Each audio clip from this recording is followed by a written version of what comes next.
The Start menu is one of the most important elements of a Windows computer. However, like most other Windows elements, this is not free from issues.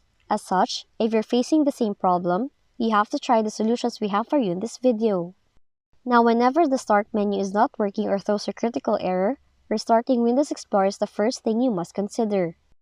To restart Windows Explorer, you have to open Task Manager, right-click on the Windows Explorer, then choose Restart from the context menu. Now we have to open Start menu again and check if you still face a critical error. Another method is to sign out and back into your account.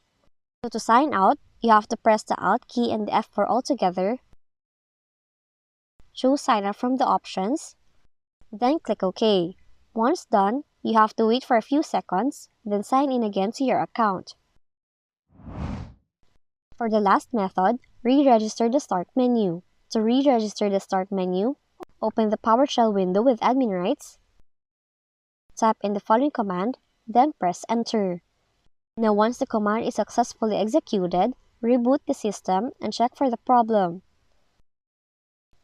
Now that's how you can fix Start menu critical error on your Windows computer. If you found this video helpful, kindly like and subscribe. You may also click and turn on the notification bell so you can be notified from whenever we release new videos.